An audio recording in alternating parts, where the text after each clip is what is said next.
Sejam todos muito bem-vindos a mais um Café no Matotalks. Eu, Thaís Fischer, junto com a doutora Natália Zin, tem hoje um café científico. Científico, sim, muito científico. Oba. A honra de ter aqui o Dr. Marcelo Belesso, né, que é médico. A gente tem muita estima, muito orgulho de ter aqui você, que é da Rede Américas, né, na assistência aí no Hospital Santa Paula também, e muitos anos, muitas jornadas de pesquisa clínica para falar sobre pesquisa clínica. Eu costumo falar, para mim, pesquisa clínica, eu sou uma grande entusiasta, eu gosto muito, eu acho que eu pretendo no futuro trabalhar mais, assim, acho que é uma área de grande paixão. Ainda faço muito mais assistência do que a pesquisa, mas ainda já faz parte da minha vida. Mas eu acho que ela é o começo e o fim. Assim, para mim, ela é um contínuo. É onde começa e onde termina as coisas. E eu queria perguntar para, assim, começar essa conversa, como foi o começo, assim, de trabalhar com pesquisa clínica? Como que você foi parar na pesquisa clínica? Você foi parar na pesquisa clínica? Porque a gente já vive um momento atual muito melhor, mas nem sempre foi assim, né? Primeiro, obrigado pelo convite, Natália, Thaís. Muito honrado de estar aqui. Adoro falar sobre pesquisa. De fato, é uma paixão para mim participar de pesquisa clínica como investigador. Bom, como começou a minha participação, né?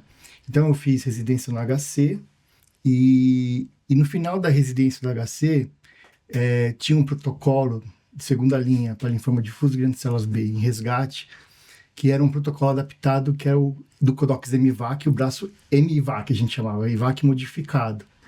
E aí, com o apoio da Juliana Pereira, doutora Juliana Pereira, doutor Luiz Práquia, eu quis fazer um estudo retrospectivo de como esses pacientes se comportavam em relação à toxicidade do IVAC e da eficácia para o transplante.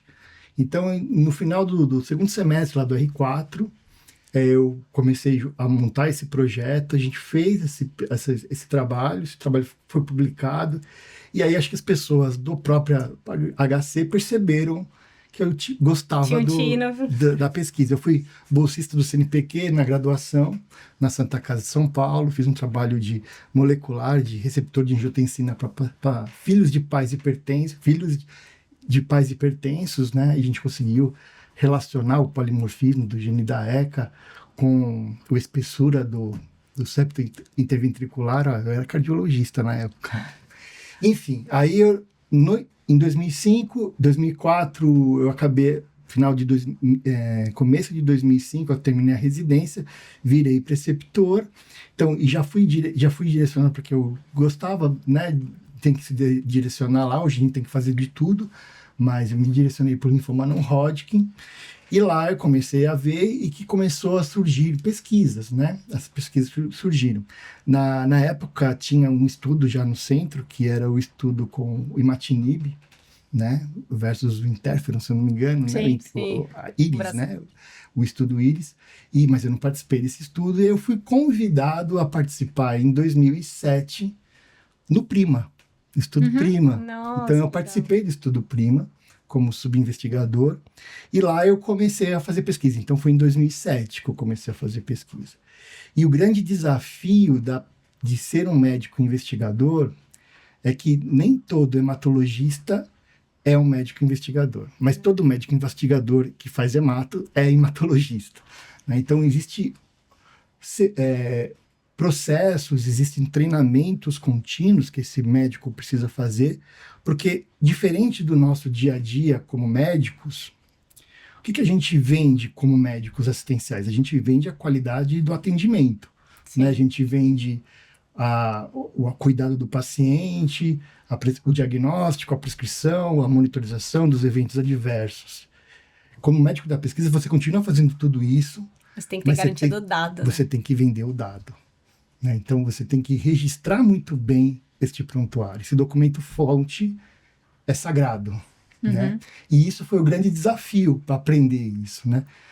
Mas se não está escrito que não tem esplenomegalia, não tem. Não, você tem que escrever que não é palpável, sim, né? E aí eu vou até te fazer um parêntese nessa nossa jornada de aprendizado. E até porque a gente valoriza muito os estudos prospectivos, né? Mas o estudo retrospectivo, ele realmente ensina a gente, né? Claro. E a gente fez mestrado também lá na Santa Casa, e aí o meu estudo era um estudo retrospectivo, e aí eu fui avaliar, assim, fui buscar os prontuários. E ainda, tudo manual. E aí sentei lá na salinha buscando os prontuários, e aí e aí a gente queria ver, por exemplo, uma das coisas que eu queria ver era infecção. Não tinha registrado. Exatamente. Não tinha. Aí comecei a falar, putz, mas ninguém anotou aqui, né, se o paciente teve ou não teve infecção, e que infecção que foi, e se internou, enfim. E aí, depois Das dificuldades. das minhas dificuldades no mestrado, pronto. Eu pergunto sempre pro paciente e anoto sempre no prontuário. Mesmo sendo fora da pesquisa. Então, acaba trazendo também Autocrítica. essa autocrítica pra gente no dia a dia, na assistência também. Eu aprendi na faculdade, né, até um pouco de forma ingênua, que o paciente era meu, né? Então, a relação médico-paciente, o paciente é meu, então o prontuário é meu, né? Assim, no sentido de que eu entendo, tá tudo certo. Não, o prontuário não é seu, o prontuário é do paciente. Há, infelizmente, uma rotatividade muito grande dos pacientes por causa de troca de seguradoras de saúde. Então, eles trocam. Então, eu tenho que fazer um texto no meu prontuário que um outro colega entenda o meu raciocínio e as minhas condutas. E isso eu aprendi muito na pesquisa clínica, porque nós somos auditados semanalmente. E se não tiver claro o que está escrito ali, por que eu prescrevi a dipirona não sai, eu tenho tudo ter uma justificativa. É óbvio que no dia a dia a gente não precisa justificar tudo, cada pontinho, mas na pesquisa, sim. Então, isso é de grande valia no sentido do atendimento médico, no meu entender. E, com certeza, esse desafio de fazer estudo retrospectivo, obviamente, quando você tem estudo retrospectivo, você pega um prontuário que não tinha um padrão de dado para coletar. E aí você tem que buscar o dado e, às vezes, está incompleto. E por isso que ele tem vieses, né? Sim, justamente claro. de coleta, né? Então, eu acho que... Eu concordo com a Natália. A pesquisa me ensinou muito. Eu tive a oportunidade de fazer a pesquisa aqui. E fiz a pesquisa no Memorial também. Tinha uma pesquisa... Quando eu morei fora, eu tive um projeto de pesquisa lá. E a qualidade do que eu retirava, justamente porque ele já vem da cultura da pesquisa muito forte...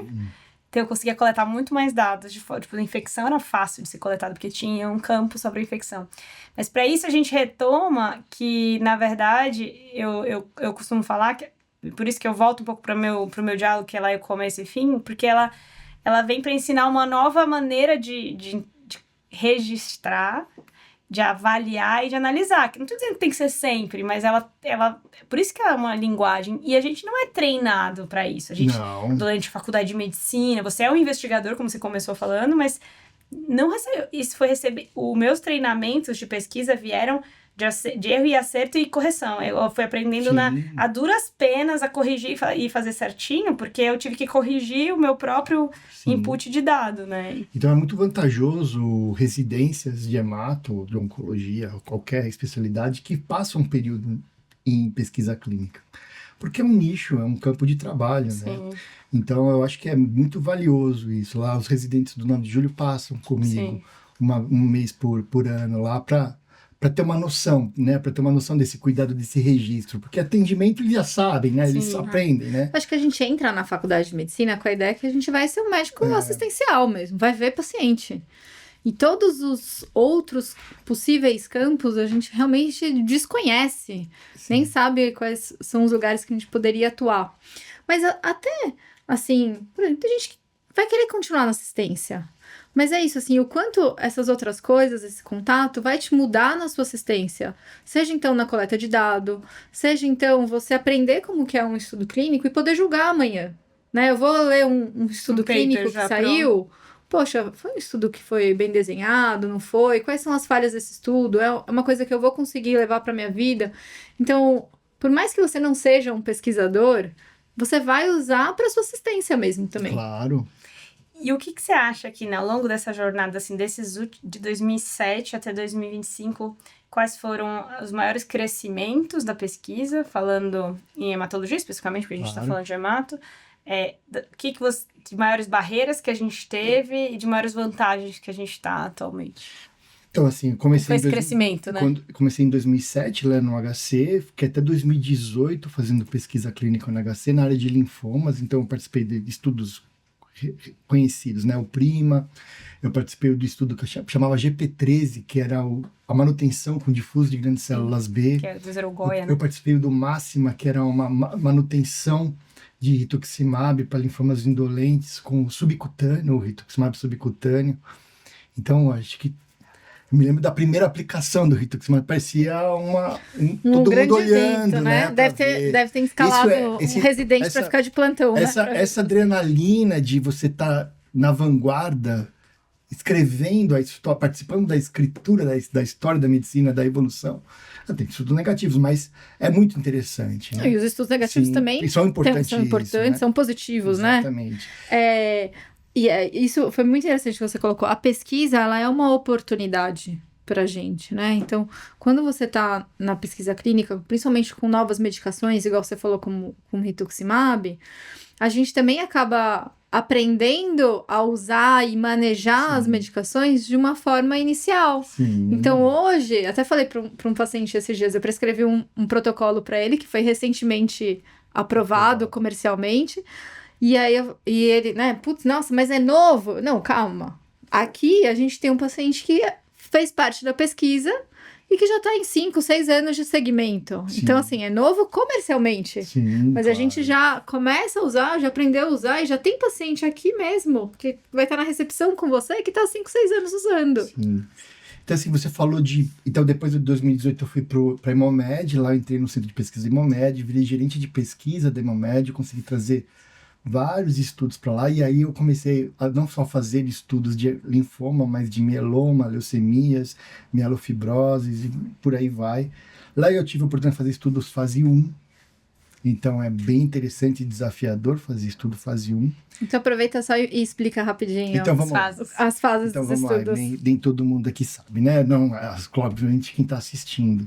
Então, assim, para que se comece a fazer um estudo, testar uma droga, vamos falar dos estudos intervencionistas, essa droga tem que ser passado de estudos pré-clínicos, né? Então, que não necessitam e não podem ter seres humanos.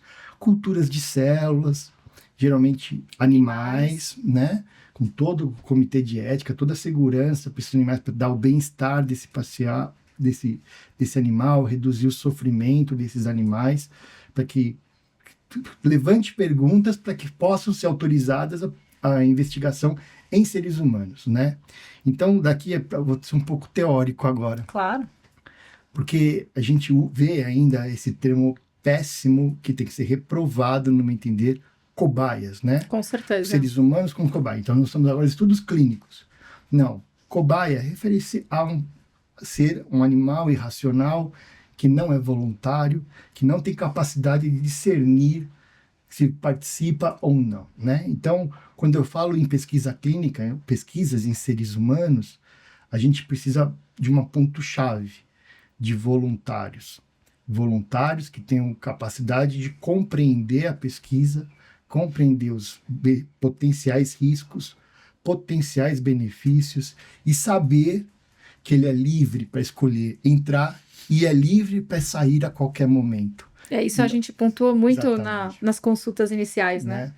Então, isso é fundamental. Depois até vou falar sobre o que eu trouxe aqui para vocês pontuarem essa questão maior. Bom, então o estudo fase 1, que é o estudo que vai avaliar a toxicidade, né? Tentar achar a dose máxima tolerada, né? Então você avalia, testa uma droga para ver se funciona, se não é tóxico ou qual a melhor dose, a dose mais segura possível. Então, os estudos não são grandes, são pequenos números de pacientes, extremamente rigorosos do ponto de vista de farmacovigilância, todos são, mas esse principalmente, né? E aí você tem que escalonamento de doses e outras coisas mais. Aí pronto, chegou uma dose segura, aí nós vamos para o estudo fase 2, que é um número maior de pacientes, que você vai avaliar segurança e eficácia. Aí tem as duas coisas em jogo. E é um número maior. Aí temos o estudo fase 3, que é muito maior. Né? Cada vez que vai subindo a fase, vai aumentando a segurança do estudo. Aí o estudo fase 3 não, ele vai comparar, né? Comparar o que eu estou fazendo de forma experimental versus o padrão daquela época que nós temos. Então, são estudos enormes que tentam responder essa pergunta, e o estudo fase 4 você vai testar de uma população maior ainda a terapia de uma forma mais ampla. Então, para que se aprove um tratamento, geralmente estudos que passaram por essa fase 3, e dependendo da raridade da situação e da urgência de uma necessidade não atendida, estudos fase 2. Então, eu tive geralmente no Brasil, a maioria dos estudos são fase 3 e fase 2. Mas estão chegando os estudos fase 1. E isso é bom, porque estão acreditando na qualidade do nosso dado. Sim. Uhum. Né? Estão acreditando na qualidade do nosso dado, estão confiando mais na gente, né? Estou falando a indústria farmacêutica, que são os grandes patrocinadores interessados também nessa evolução, começam a confiar mais na gente, e os estudos fase 1 estão chegando. Eu respondi a pergunta? Respondeu as fases, um pouco da tua história, né, de CDOHC, da Hemomed, e desse pequeno parênteses eu queria até aproveitar, já que a gente tocou no assunto bem conceitual das fases, que isso é estabelecido, isso nem sempre existiu, né? Sim. Isso eu adorei isso da história da pesquisa clínica. Eu fiz um curso de pesquisa de Harvard, eu acho e eu nem sabia por que a gente fazia tudo isso, e aí você volta um pouco na história, que as fases, os códigos de ética, eles foram gerados também baseado no passado trágico, né? Classicamente, as tragédias da talidomida, as experimentos que eram feitos no passado. Então, cria-se... Até Segunda Guerra, né? Começou pelo Código de Nuremberg, né? 1947. Um grande momento, né? Aí sim as pessoas eram usadas como cobaias, né? Sim, não eram voluntários, né? Eram obrigados. Eram obrigados, né? Então, existem alguns parâmetros, né? Código de Nuremberg, que tem que ser voluntário, que você não pode fazer uma pesquisa sem focar na utilidade, né? Você tem que minimizar o máximo de risco possível. Você tem que, justamente quando está escrevendo, né, um protocolo, demonstrar qual é o objetivo. E qual é o benefício que aquele ser vai ter em relação àquela pesquisa? Tem que ter as garantias de segurança, né? Você não pode prometer eficácia, mas você tem que prometer monitorização dos eventos adversos, né? Então, isso vem dando cada vez mais segurança para a gente. E hoje ainda até mais, porque a gente falou muito dos dados, cada vez mais também a segurança dos dados, né? Sim. Então a gente sempre fala, o paciente entra, ele vira um número, né? Na pesquisa. Já falando de pesquisa, para mostrar aqui que eu não sou só médico investigador. Isso aqui eu falei para minha esposa, guarda que isso vai virar peça de museu um dia. Eu fui participante de pesquisa também. Ah, que legal! Esse aqui é meu termo de consentimento da vacina da AstraZeneca contra a Covid. Que legal! Assinei o termo aqui em 25 de julho de 2020. Poxa, eu não guardei o meu. Eu tenho um de grupo controle de ressonância, lá da Santa Casa também. Então, eu fui participante de pesquisa, né? E tenho muito orgulho disso.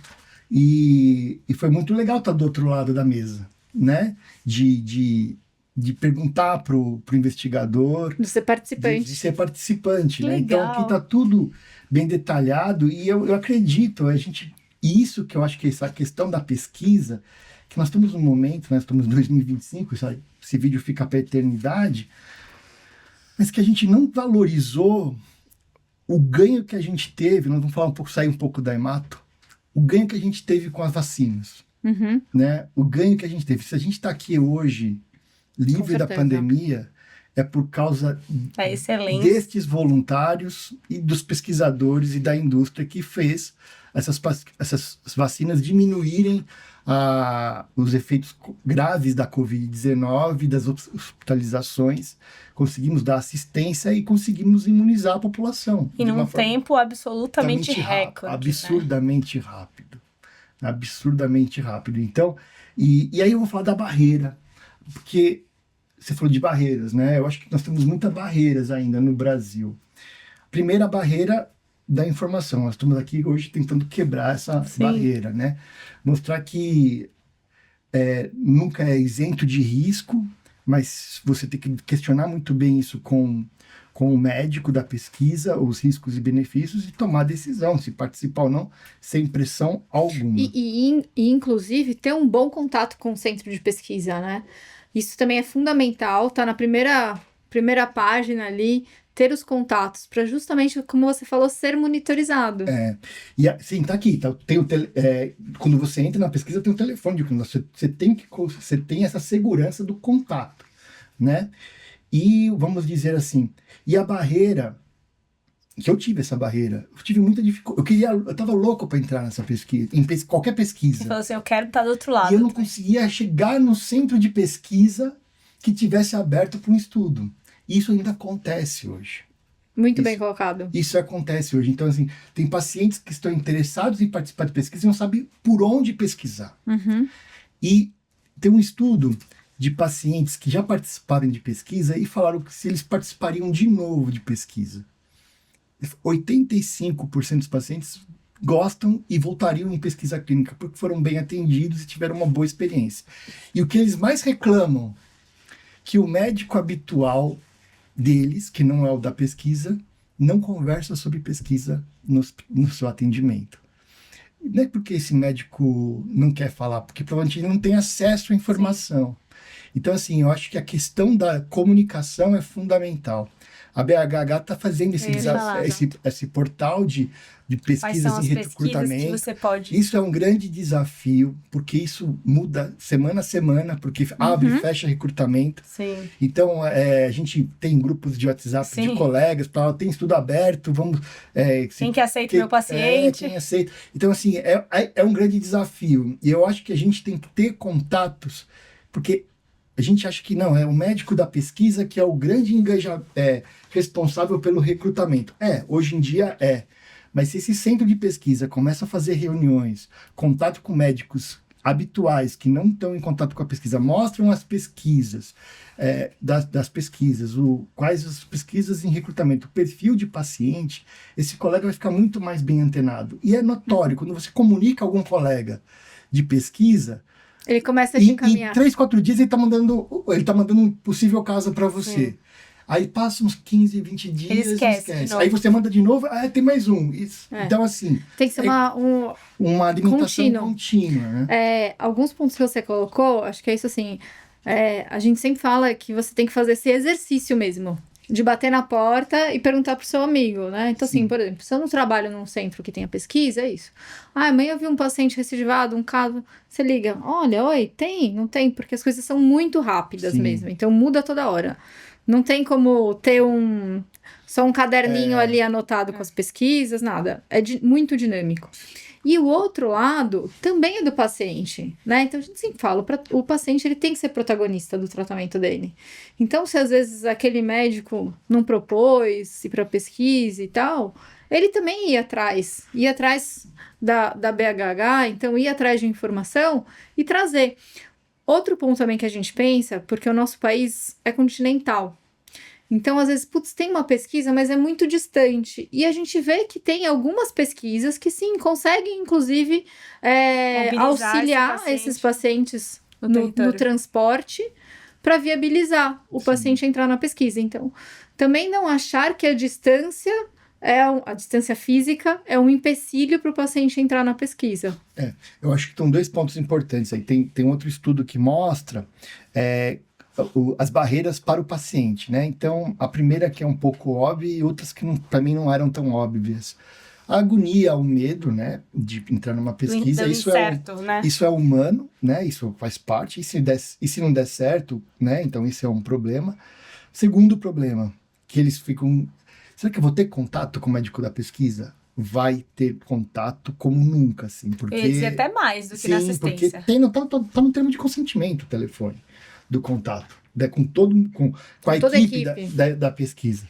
E às vezes as visitas são mais recorrentes. 3, transporte e custo e hospedagem. São essas 3 angústias do paciente. Primeiro, o custo, eu vou ter que pagar para participar da pesquisa? Não. Né? No Brasil, não se pode pagar para o paciente participar da pesquisa.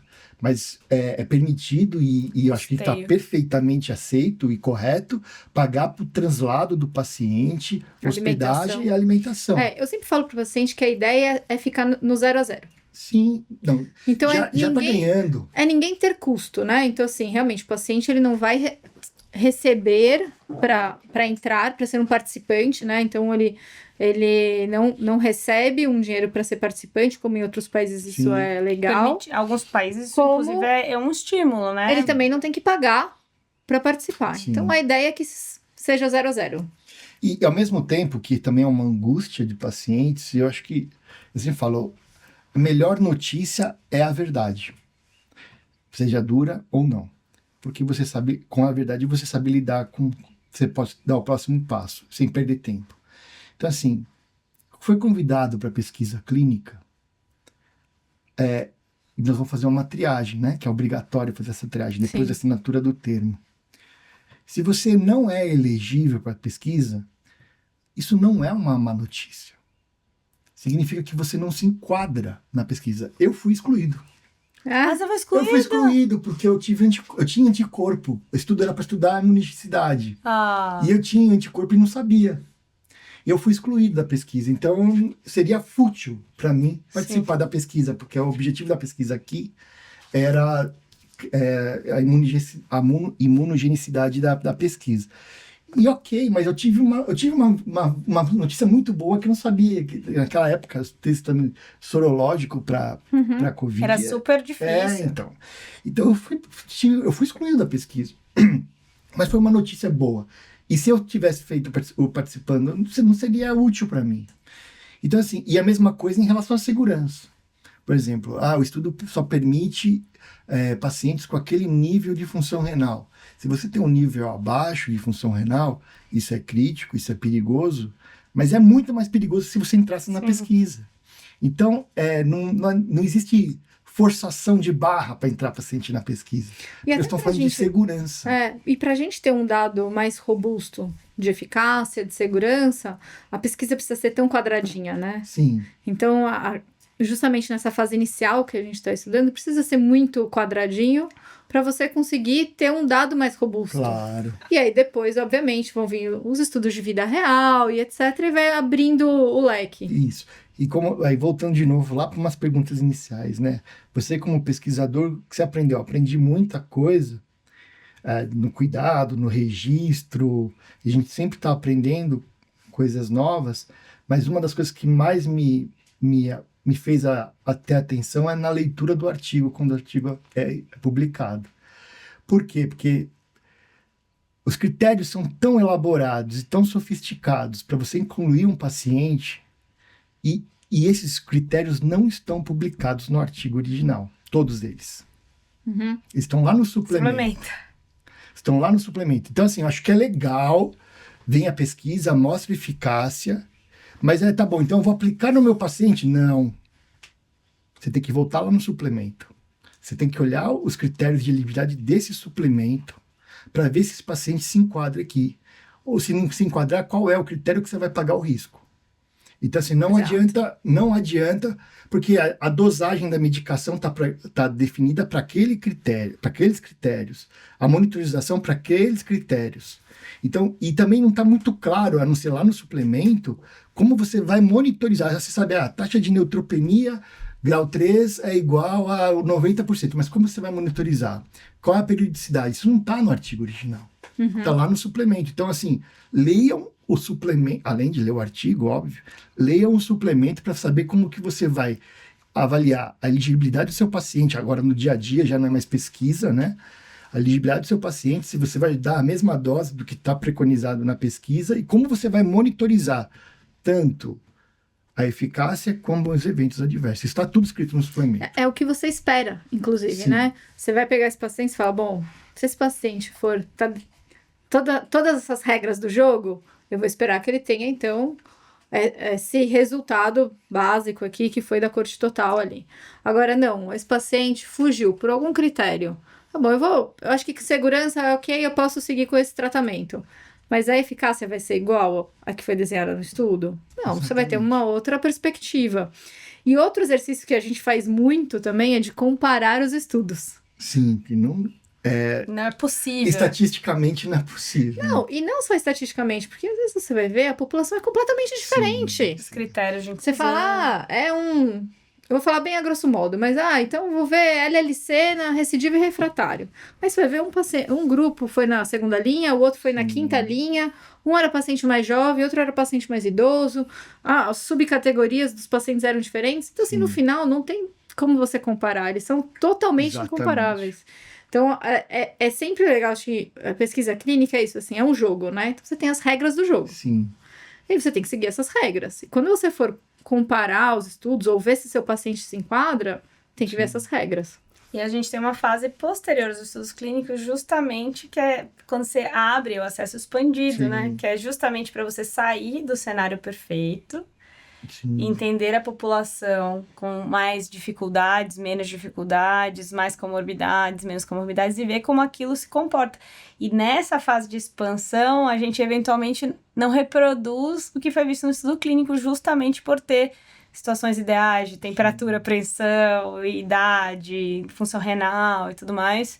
Então, eu acho que o motivo principal da gente trazer pesquisa clínica como tema principal do podcast é entender a pesquisa, saber a importância dela e saber ler a pesquisa, né? Não adianta a gente recriminar contra ou a favor, a gente precisa entender como ela funciona. Que também não caberia no artigo original colocar tudo. Assim, é muita informação, não caberia mesmo. Então, por isso que tem os suplementos. E você precisa ler esse suplemento para entender exatamente qual era o critério. Tem uns critérios que a gente já tirei paciente de pesquisa por causa do QTC, né? Um período do eletrocardiograma lá, o cálculo. E isso que não está escrito lá no artigo original. Aí você vai lá e vê, mas por que o QTC? Tem relação com o quê? Pode ter risco de arritmia e tal. Então você tem que saber o risco de cada paciente. Isso não está escrito, infelizmente, mas eu entendo que não cabe no artigo original. Não é uma crítica que é uma má fé. Mas tem que ser sucinto no artigo original e você tem que continuar lendo as informações no suplemento. E você falou principalmente que você queria muito participar de uma pesquisa clínica, né? Uma das coisas que eu sempre tento, e é muito diferente, assim, acho que a gente está melhorando muito a educação do paciente frente à pesquisa clínica. A gente está falando aqui termos técnicos, falamos de acesso, mas eu como paciente, o que me motiva principalmente? Eu estou aqui, diante de você, quais seriam os meus principais motivadores de participar de uma pesquisa clínica?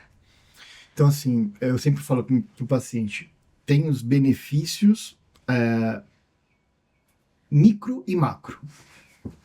Então, micro, você vai estar sendo atendida num serviço de excelência, todo centro de pesquisa é um centro de excelência, porque é auditado, as pessoas são treinadas para aquilo, então não é qualquer equipe médica, ou melhor, multidisciplinar capaz de fazer pesquisa, porque para que a pesquisa esteja aberta, isso já aconteceu, né? Já passou por vários checklists. Né?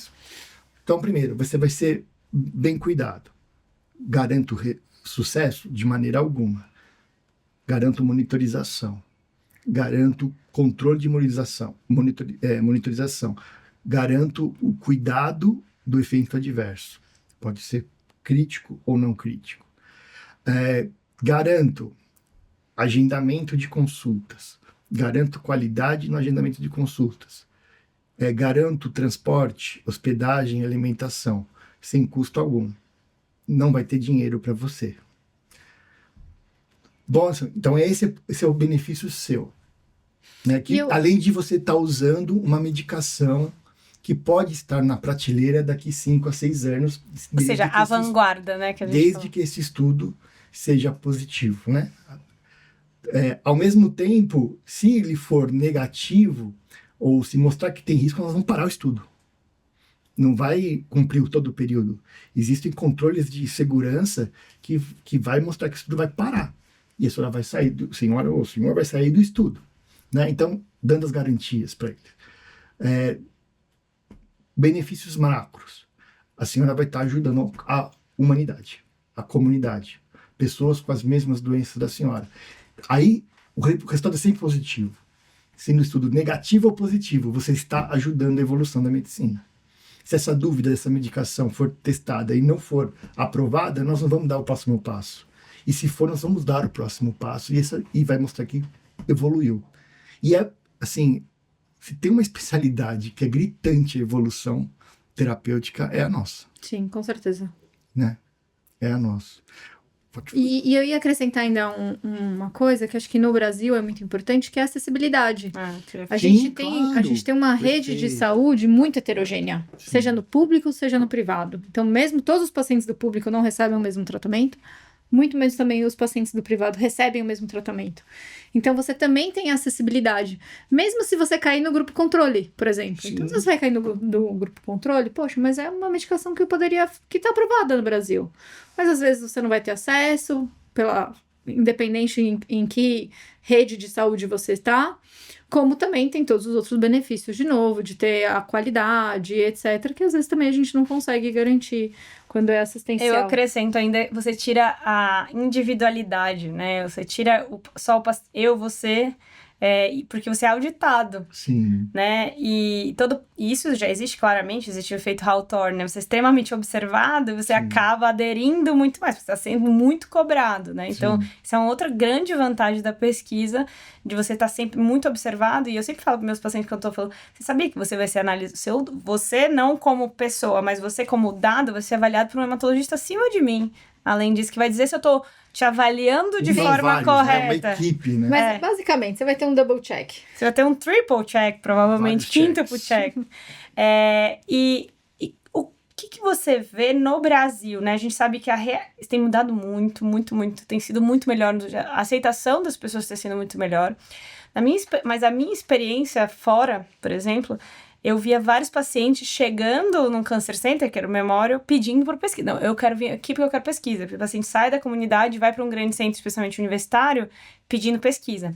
No Brasil, a gente não vê tanto, assim, eu vim aqui num Cancer Center, que seja porque eu vim buscar pesquisa. Então, existe um fomento à pesquisa nos Estados Unidos por N razões, até culturais, que são maiores do que no Brasil, mas vem mudando.